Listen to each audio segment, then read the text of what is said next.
Hello and welcome to Express News. I'm Amritpal Singh. Let's take a look at the stories we're following at this hour. Prime Minister Narendra Modi chaired the informal meeting of the RIC, that's Russia, India and China framework here on the sidelines of the G20 summit. The meeting was attended by Russian President Vladimir Putin and Chinese leader Xi Jinping. In his opening remarks, the Prime Minister said that the interactions at the levels of leadership of the countries to discuss global issues are of immense importance. The Prime Minister said that global coalition against terror and a strong declaration about climate change is the need of the hour. United States President Donald Trump, who's at the G20 summit in Osaka in Japan, said that while expanding digital trade is important, the security of 5G networks is equally essential. Prime Minister Narendra Modi met United States President Donald Trump for the first time post his re-election on the sidelines of the G20 summit. The two leaders held discussions on various issues including trade, economy, development, energy and several others.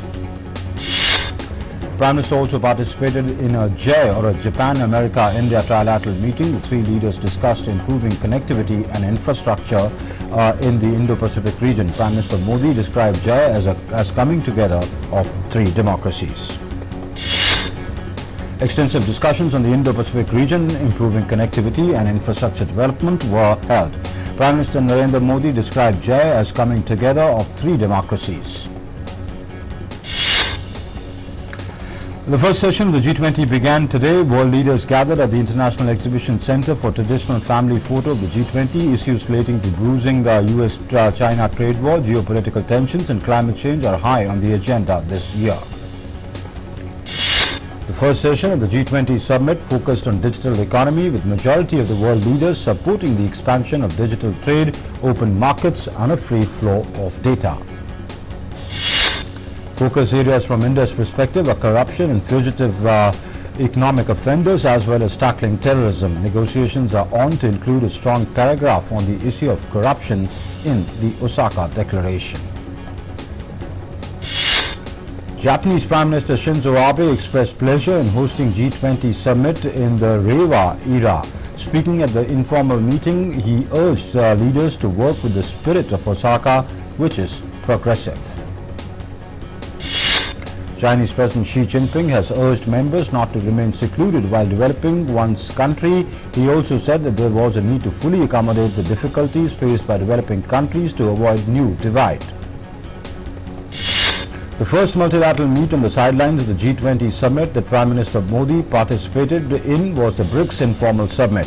Heads of state and government from Brazil, Russia, India, China and South Africa discussed key issues in an attempt to create a consensus at the G20 table. Prime Minister Narendra Modi raised several key challenges at the meet. He shared a 5-point agenda to address global challenges. Joint statement of the BRICS leaders was issued at the G20 summit. In the statement, the countries condemned terrorist attacks, including against BRICS countries, in all forms and manifestations, wherever and by whomsoever committed. It was also decided to adopt comprehensive approach to counter-terrorism under the UN auspices. It said that it is the responsibility of all states to prevent financing of terrorist networks and of terrorist actions from their territories. G20 also decided to fight the exploitation of internet for terrorism purposes, and that tech companies must cooperate with governments. It was also decided to eliminate the ability of terrorists to use digital platforms to encourage, recruit, facilitate or commit terrorist acts. Climate change was on the top of the agenda of the informal meet. The countries decided that the role of cooperation in transitioning towards cleaner, more flexible energy efficient systems is a must. Prime Minister Narendra Modi held bilateral meeting with Saudi Arabia's Crown Prince Mohammed bin Salman Al Saud on the sidelines of the G20 summit. Two sides discussed deepening cooperation in trade and investment, energy security, counter-terrorism, among other areas. Prime Minister Narendra Modi also met German Chancellor Angela Merkel in Osaka. Both the leaders discussed enhancing cooperation in artificial intelligence, e-mobility, cyber-security, railway modernization and skill development. Prime Minister Modi also held a good meeting with President of Republic of Korea Moon Jae-in. At the meeting, the Prime Minister expressed mutual desire to synergize India's Act East policy with South Korea's new Southern policy. Foreign Secretary Vijay Gokhale addressed the media after Prime Minister Narendra Modi hosted Russian President Putin and Chinese President Xi Jinping for an informal RIC meeting in Osaka. Foreign Secretary said that all three leaders discussed about the global trading issues and the importance to maintain the trend of globalization, a free rule-based trading system and to oppose tendency towards protectionism. United Nations Secretary General Antonio Guterres has urged G20 leaders to take action on equitable and stable reforms to strengthen the global financial safety net and increase the global economy's resilience. The spouses of G20 leaders enjoyed cultural programs in Osaka and in the ancient city of Kyoto on the sidelines of the ongoing summit. The spouses were also carried in rickshaws and had lunch at the scenic Tofupuji temple in neighbouring city of Kyoto. The Lok Sabha passed a statutory resolution to extend President's rule in Jammu and Kashmir for a period of 6 months. The lower house also gave its approval to Jammu and Kashmir Reservation Amendment Bill 2019. Home Minister Amit Shah asserted in Lok Sabha that Modi government has zero tolerance policy towards terrorism and its ideology is to ensure protection of borders and make the country free of terrorism. Hitting out at the Congress and the then Prime Minister Jawaharlal Nehru, he said that 1/3 of Jammu and Kashmir is not with India. Says it was Nehru who gave that portion to Pakistan. Union Environment Minister Prakash Javadekar, while replying to a question in Lok Sabha, expressed concern over the rising air pollution in the country. He said that the government is working on 5-point action plan.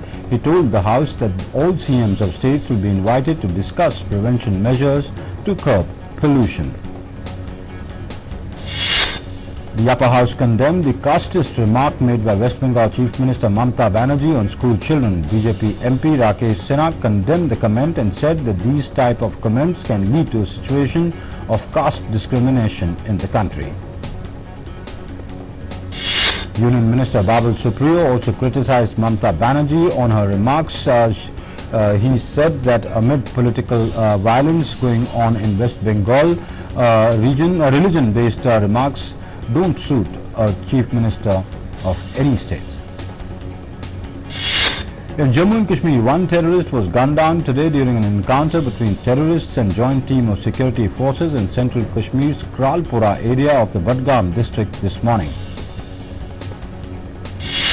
2 CRPF personnel were martyred and another was injured in an encounter with Naxals in the Bijapur district of Chhattisgarh. Police said the 2 girls were caught in the crossfire. One of them died while the other was injured. Heavy rain slashed parts of Mumbai and Maharashtra. Incessant downpour brings normal life to standstill. People face difficulties in commuting. Issues raised in the State Assembly. A dispute resolution panel of the World Trade Organization rules in favor of India in a case against the United States. The panel pronounced that subsidies and mandatory local content requirements instituted by the 8 American states breached global trade rules. Low-cost airline SpiceJet has bagged the most number of airport slots, 43% in total, vacated by Jet Airways, according to a report by Elawa Capital. The debt-ridden Jet Airways formally stopped all its operations on the 17th of April. Jet Airways owes more than 8,000 crore to banks and thousands of crores more in arrears to vendors, lessors and employees. European aerospace giant Airbus is working on technologies that will cut the number of pilots needed in the cockpit, a company executive has said. The executive has said that the company is planning to embed more and more artificial intelligence into their systems. Airlines including British Airways and Virgin Atlantic have resisted calls to remove no-show clauses which bump passengers off the second half of a return trip despite heavy criticism from regulators and calls for a ban. In a no-show clause, all the connecting flights associated, including return flights, are cancelled if the user does not show up. The first China-Africa Economic and Trade Expo opens in Changsha, the capital of central China's Hunan province. China and around 8 African countries signed 13 cooperation projects totaling more than $2.5 billion. Sir Jonathan Ive, the designer of Apple's iPhones, has decided to leave the tech giant to set up his own venture. Sir Jonathan, who has designed iMac, iPod and iPhone, leaves later this year to start a creative firm, Love From, with Apple as its first client. Car giant Ford has said that it's planning to cut about 12,000 jobs across its European operations by the end of 2020. The car maker is trying to cut costs and restructure its European business, which is losing money. It plans to have closed 5 of its plants by the end of the next year, including Bridgend engine plant in Wales, and is selling another. Authorities in Iran have seized roughly 1,000 Bitcoin mining machines from 2 former factories. The action was taken following a spike in electricity consumption. Demand for power rose by 7% in June, and cryptocurrency mining was thought to be the main cause. U.S. Special Representative for North Korea Stephen Biegun meets his South Korean counterpart Lee Do-hoon in Seoul to discuss North Korea ahead of U.S. President Donald Trump's trip to Seoul later this week. On meeting Stephen Biegun, Special Representative for the Korean Peninsula, Lee Do-hoon says he hoped the meeting with Biegun will help the leaders to hold a successful summit later this week.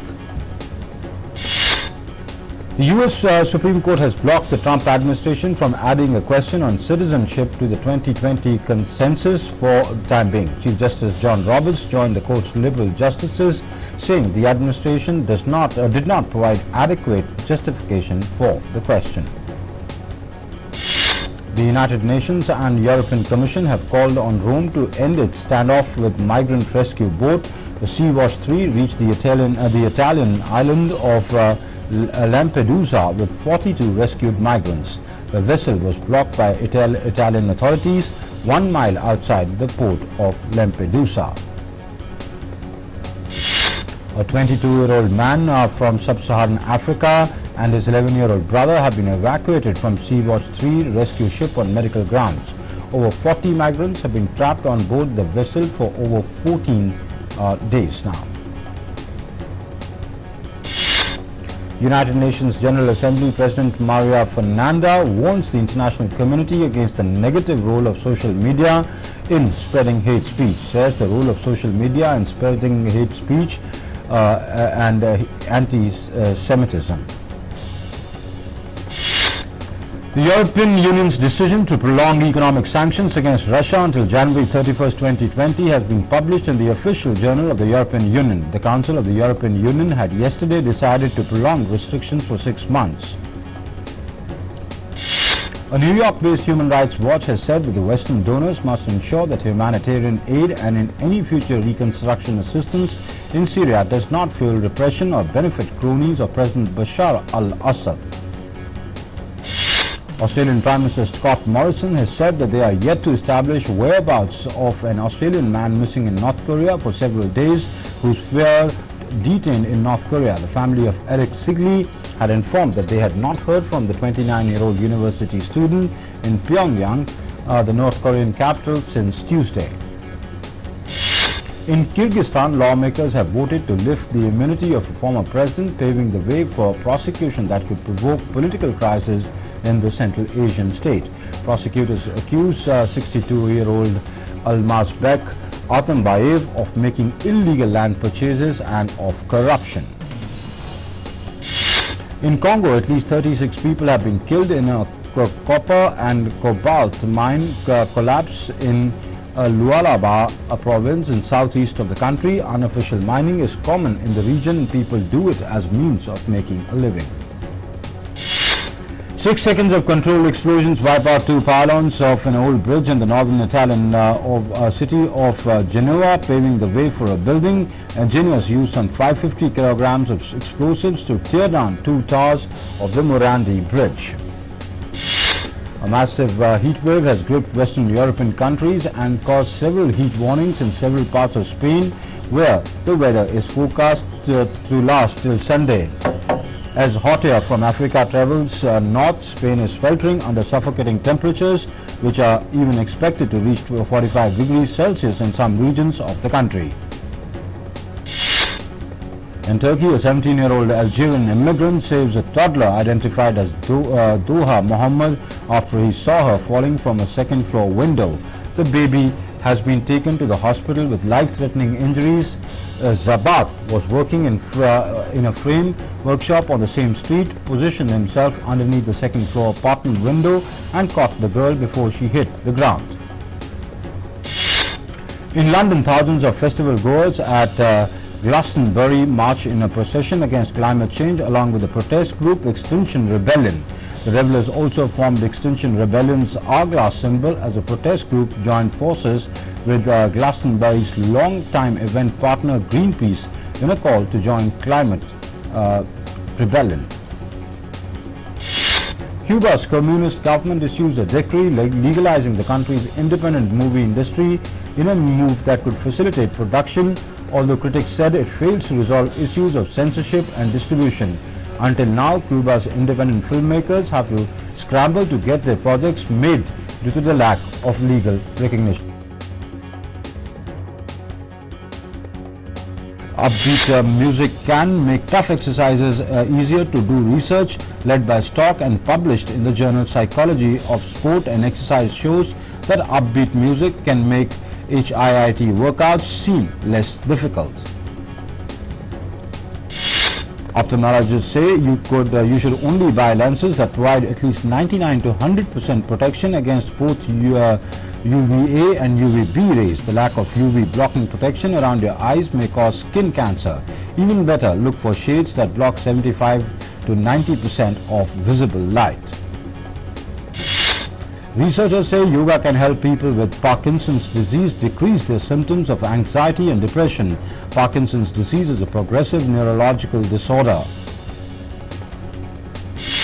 The latest study says new ingredients in the popular plant-based patties make the Beyond Burger a better diet choice.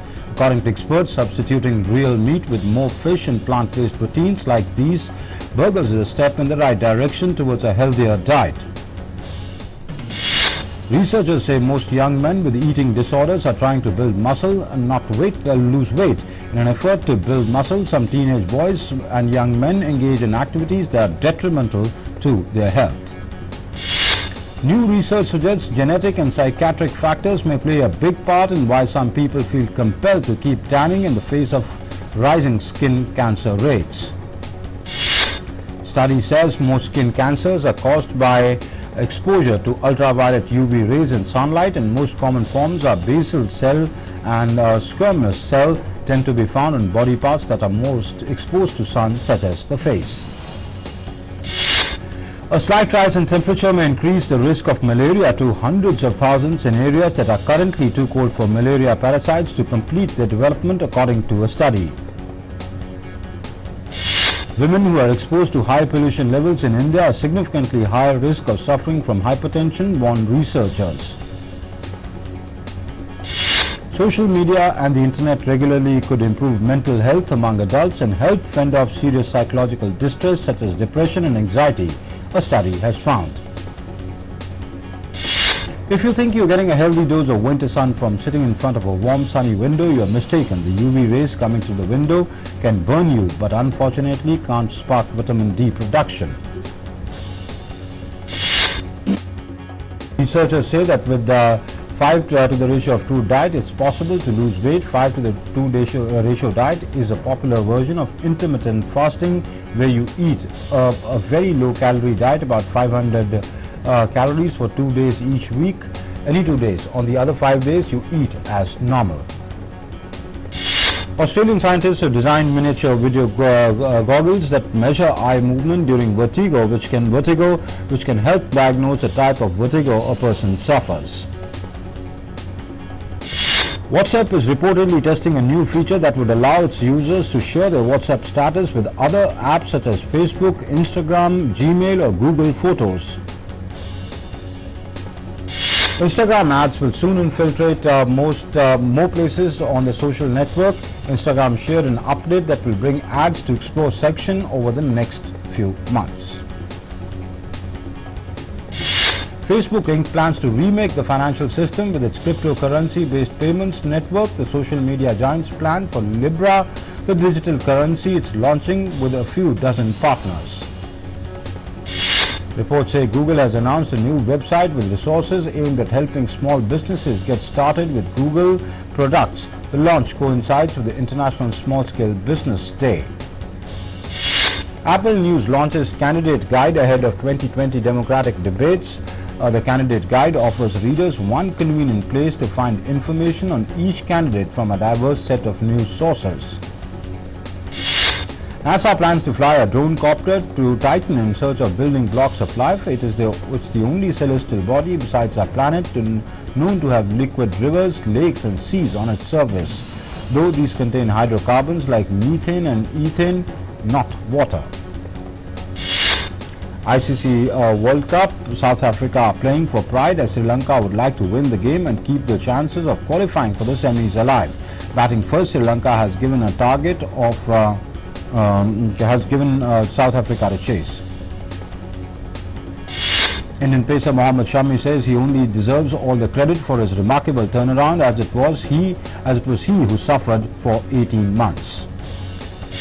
After India's 125 victory over West Indies, Kohli described Dhoni as a match winner and said that Dhoni knows exactly what he wants to do in the middle and he has won many games for the team.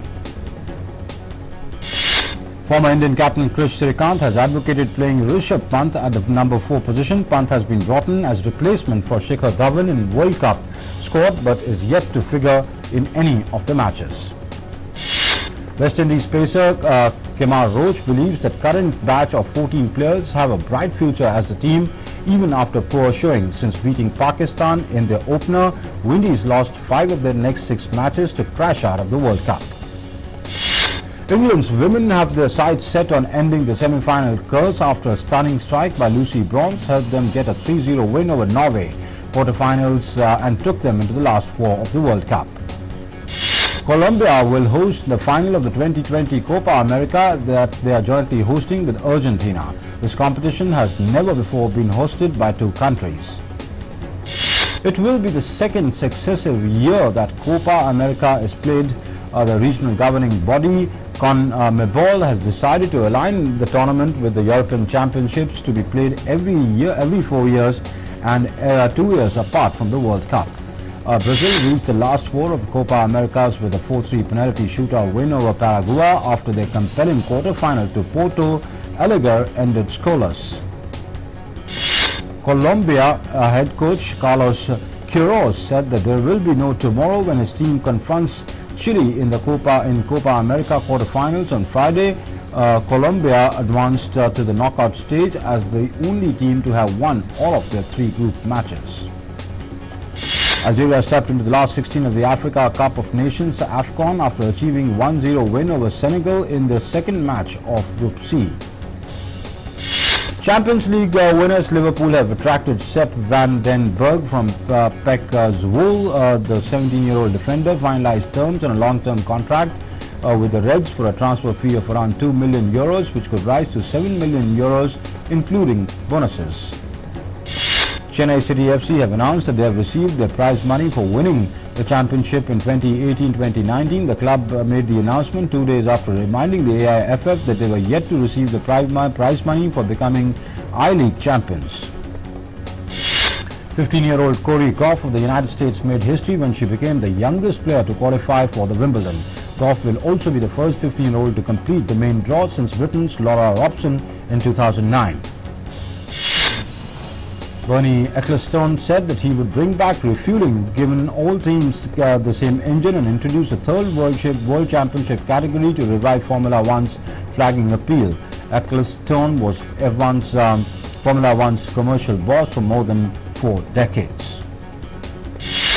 Ferrari driver Charles Leclerc admitted that his team faced a struggle in catching Mercedes for the championship before the end of the season. Mercedes have won every race of 2019, with Ferrari trailing by 140 points in the constructors' standings. Tripura Chief Minister Biplab Kumar Dev congratulated Arshia Das for winning gold and bronze medals in under-9 girls category in the Asian School Chess Championship 2019 at Uzbekistan. The Fed Cup's existing format will be scrapped next year when a 12-nation finals week will be staged in Budapest in April. The move follows a revamp of the Men's Davis Cup, which will culminate in an 18-nation event in Madrid this year. The next chapter in one of the most heated rivalries in professional sport will be written on Saturday and Sunday in London when New York Yankees and Boston Red Sox play their first 2 Major Leagues baseball games in Europe. Expelled by the IOC, the International Boxing Association, or the IBA, has amended one of its bylaws to keep controversial former President Ghafoor Rakhimov out of the fray when elections are held for the top post in November this year. Indian cricket captain Virat Kohli becomes the fastest batsman to reach 20,000 international runs, eclipsing batting greats Tendulkar and Lara. Kohli reached the milestone in only his 417th international innings. Topped with mustard and sauerkraut, a massive hot dog weighing in at 66 pounds attempted to set a Guinness World Record for the largest hot dog on Wednesday. A new dinosaur species that inhabited Brazil some 90 million years ago has been discovered in the northwestern state of Paraná. The characteristics of the fossil's feet and its unique claw helped researchers identify this as a new dinosaur. Holding a passion for animals and history of overcoming immense obstacles, the Dog Rescue Center owner Zach Sko from United States wants to save the unwanted pets from euthanasia and send them to live with prisoners.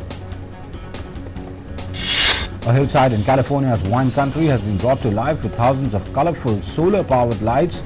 The Field of Light exhibition by British artist Bruce Munro is made up of 58,000 stemmed glass globes lit by fiber optics. And that's all in Expo's news. For all the latest news and updates, you can round the clock. You can follow us on our Twitter and YouTube handles.